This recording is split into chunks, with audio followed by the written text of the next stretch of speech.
I have with me the filmmaker Phil, and he's showing his film, A Bogata Trip. Phil, I'm so happy that you're here with us. Thank you so much for sharing your film with our festival and our audience. Could you just take a little bit of time to introduce yourself and let us know how the inspiration of A Bogata Trip came to be? Sure. So with my first movie, Love Market, I worked with a sound designer that lives in Colombia, and we grew very close. And then being in the pandemic, I started thinking about what my second movie could be. And I started kind of just pricing it out. Like, what would it be just to go to Colombia? And I asked him, like, if we went and filmed, would you be down to help? And so that's kind of the inception of the idea. Then, we created the story around it, cast the actors, and yeah, just went down to Colombia and shot this narrative feature film. Was it pretty easy to shoot like when you were down there? Like, were there people just like being like, "What are you doing?" or like, "Hey, like you're not supposed to be filming here." Like, did you get any of like that backlash or pushback? They embraced us. A lot of soap operas filmed down there, and because we had locals and things like that, I think it kind of opened us up. And overall, my biggest thing is always ingratiate yourself. So we were very good patrons.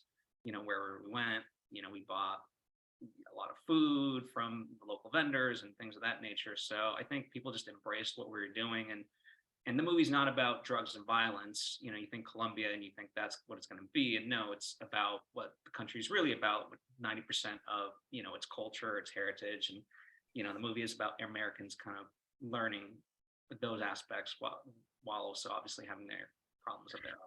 So it's crazy that the story, it just kind of came together because you were working with somebody on your previous film who lived in Colombia.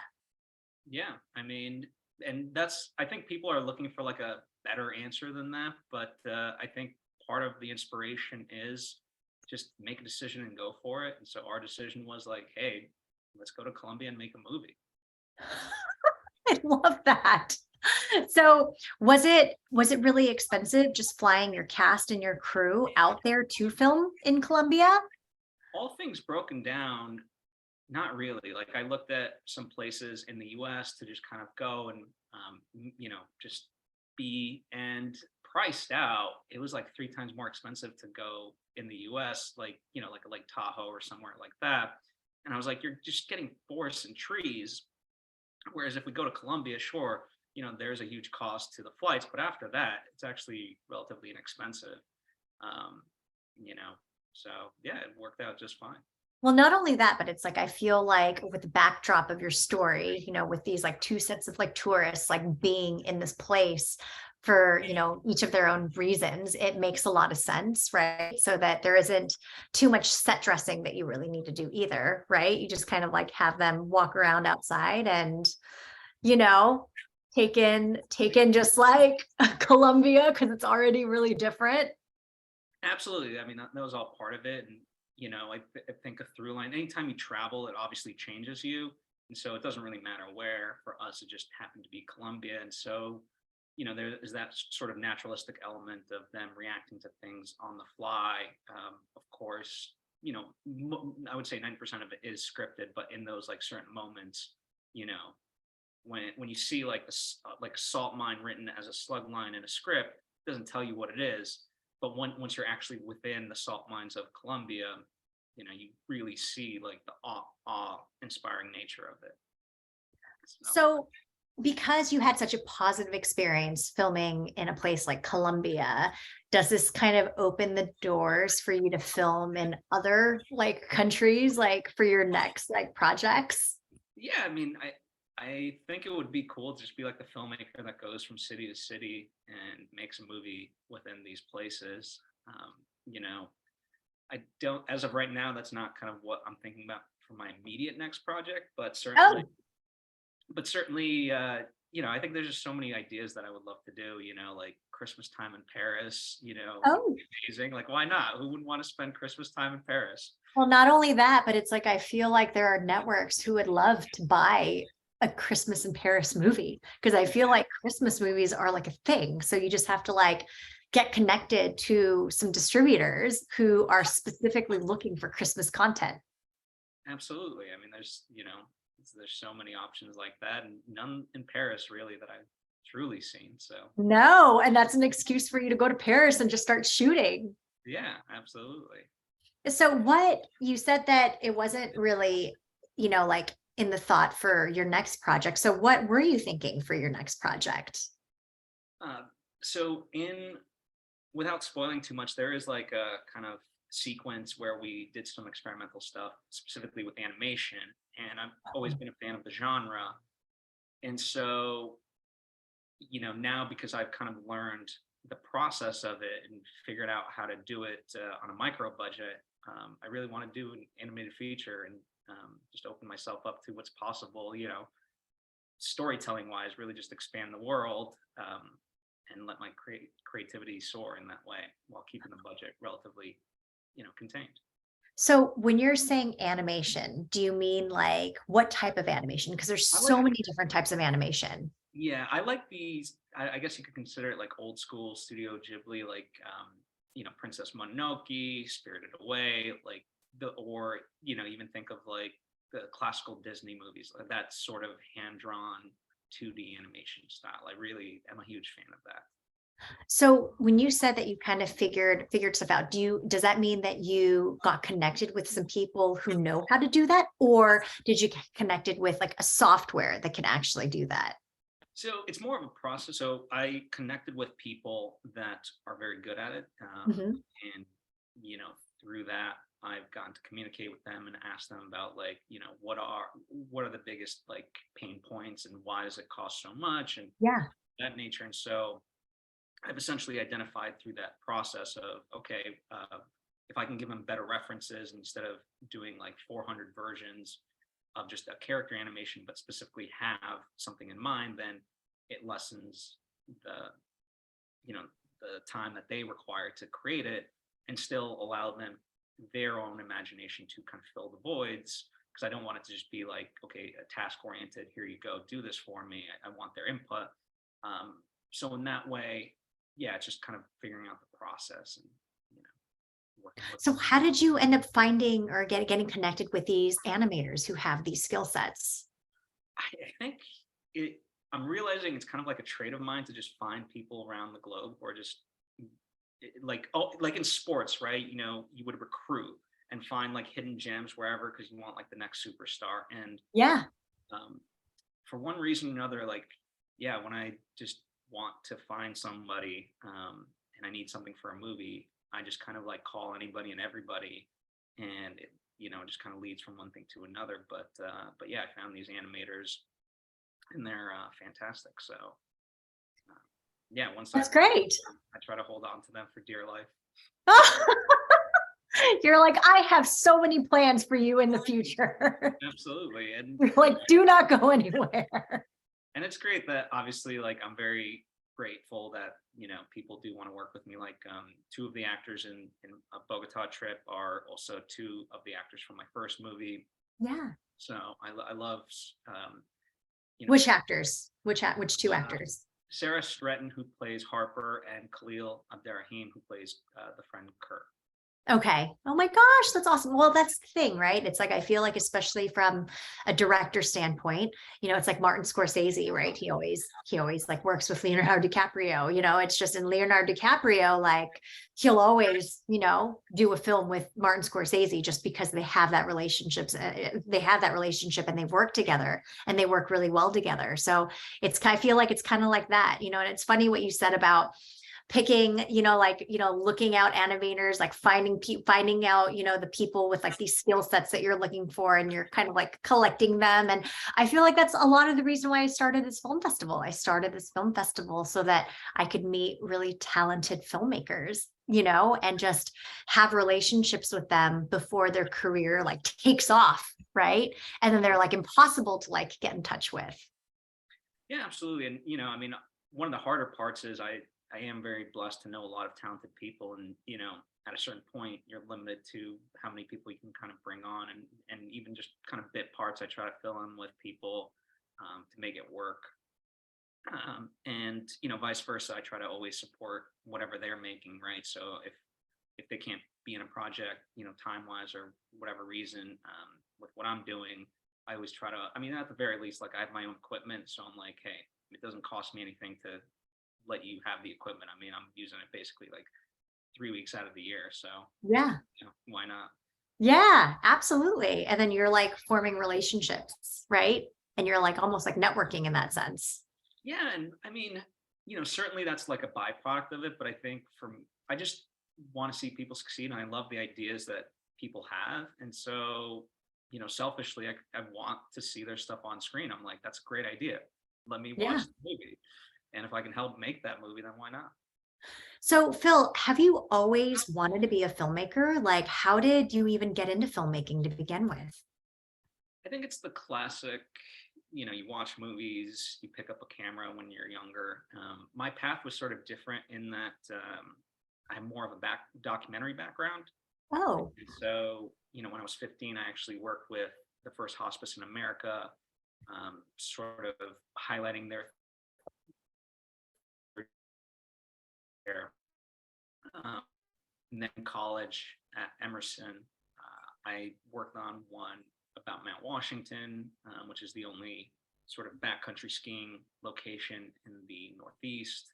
Um, and yeah, just all kinds of stuff in the documentary space before transitioning more into film. And it kind of took a step back because my more regular thing is podcasting, oh, producing podcasting. which podcast? Tell us which podcast. Currently, it's the Goop podcast hosted by Gwyneth Paltrow, Yoga Girl, Pulling the Thread with Elise Lunan. Those are the three big ones that I'm currently working on. Oh my gosh. So when you say you're working on them, like what part do you play in them? Do you speak with them? Do you help them with the editing portion of it? Like what do you mean by like helping to be a part of it of the So, podcast that you're working on? so just like in film, right? The term producer can take on many, many meanings, and that's essentially what I am.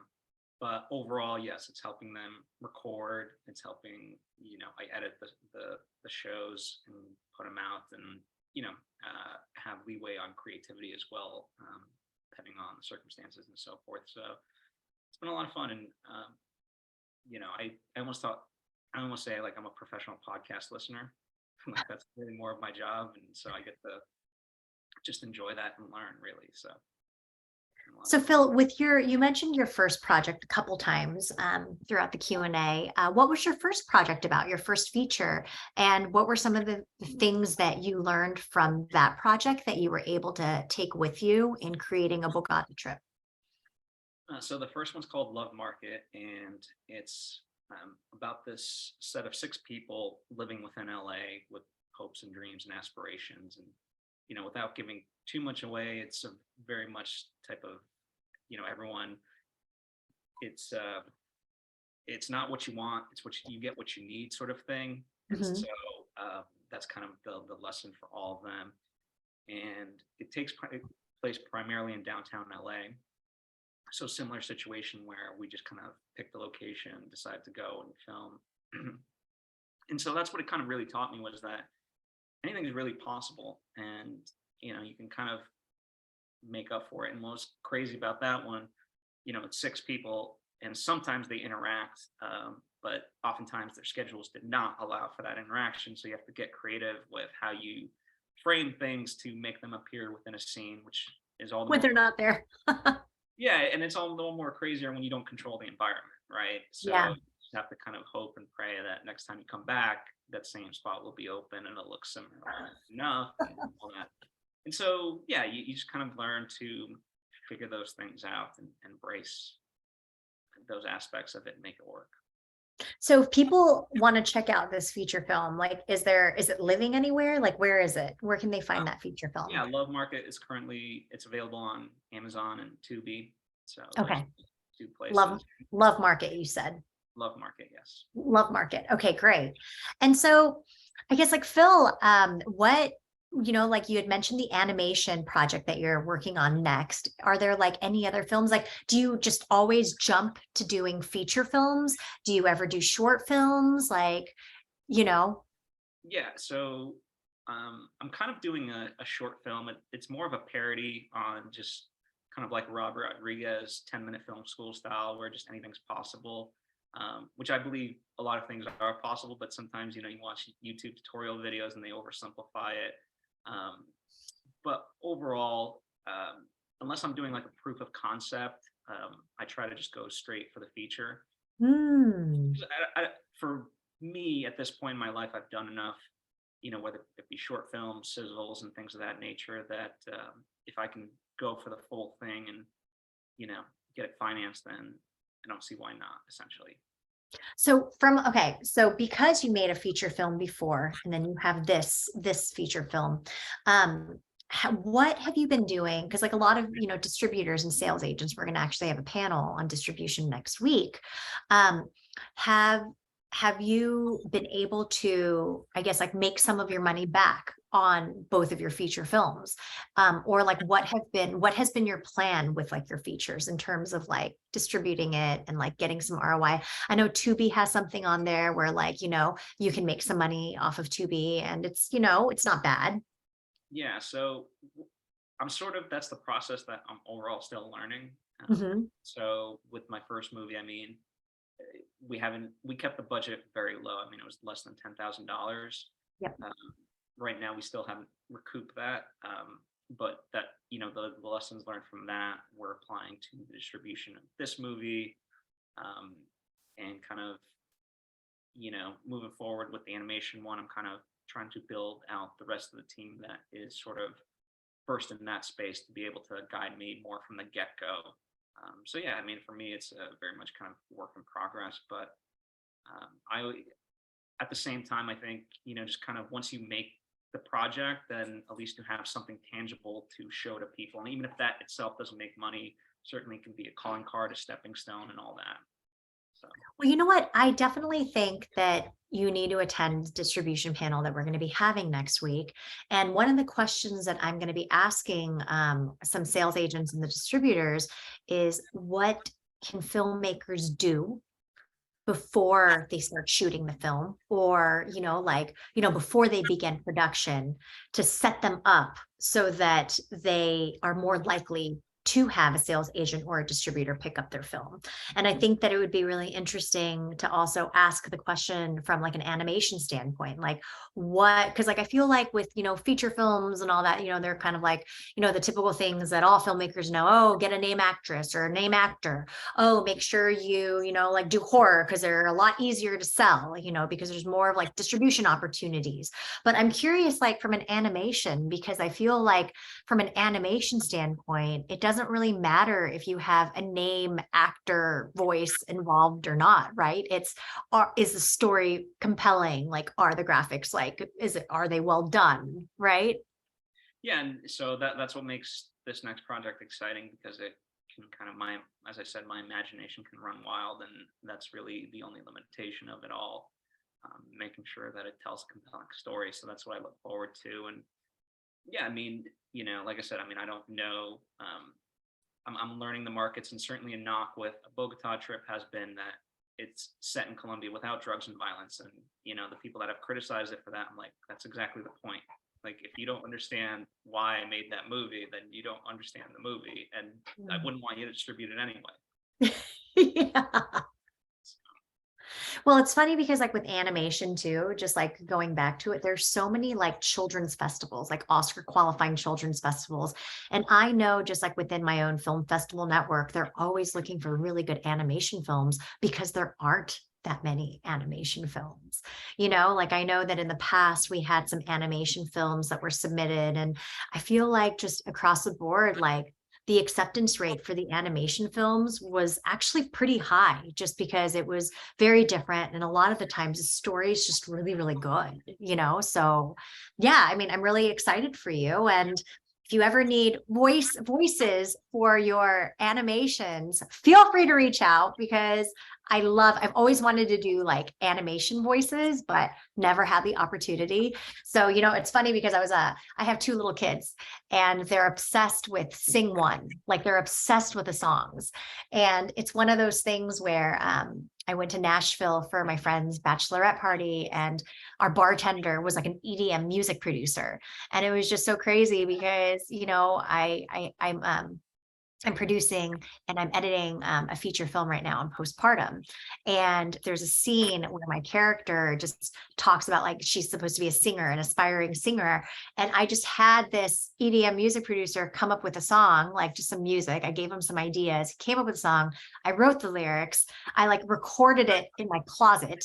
I sent it over to him. He mixed it together and he came out with it. And I was like, oh my gosh, like this music could be like music that like a character is singing, like in like Sing One, you know, and like my kids, like they loved the song and they're always playing it. And it's like it kind of reminded me of like when they watched like Sing One, you know, like these animation, like, you know, like movies, you know, they always have like songs and stuff like that. And they're always like all about it. So it's like I feel like, you know, we live in such interesting times where it's not so mystical. It's really within our reach. It's just a matter of how badly do you want to make this? Like, do you have the will to make it? And if you do, like you will make it happen.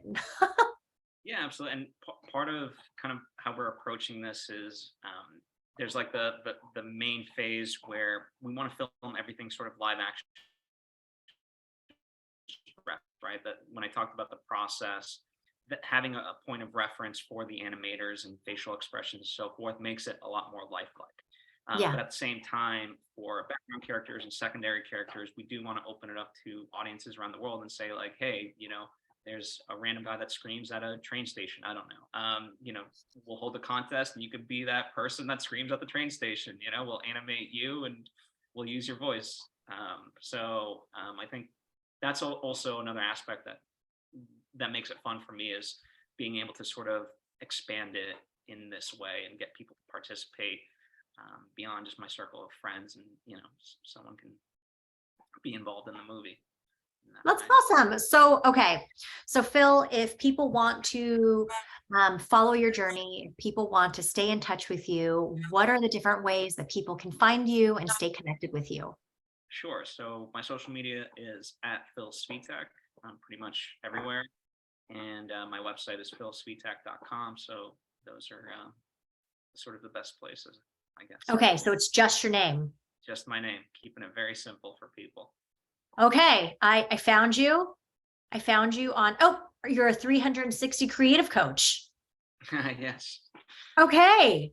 So is that your day job? Is that something that you do, or is this like a side hustle? Like what is that? It's more of a side hustle and sort of just the way I approach, like it's very, you know, they always say like have a very specific sort of label and stuff like that, and for better or worse it's very hard to label me in general, but I think just the idea of 360 for me being combining talent as well as you know, call it spirituality, just mental toughness, right? Being able to, because I think success, as I'm sure you're very aware, like in this business, you know, you're essentially on a rattling tree and you just got to hold on for dear life. And the more like, you know, beyond talent that you have, like, you know, the mental toughness to be able to withhold and just hold on for dear life, you'll find that success. So Absolutely. So the 360 is your way of just kind of like recentering yourself and just like continuing to hang on and pushing forward within this industry. exactly, you know, it's embracing, you know, therapy, whether meditation, self-help books, and just all that, and not seeing it as separate of this industry, but part and parcel. So, Yes. I know it's interesting, like with myself, because I lived in LA, I did the whole like agent and audition thing for a while, and it was just exhausting. It was just mentally very tough, you know, and I just needed to take a break from it. So I literally just got in my car. I moved, I like drove up to the Bay Area because my mom was attending a seminary up at the time in Marin.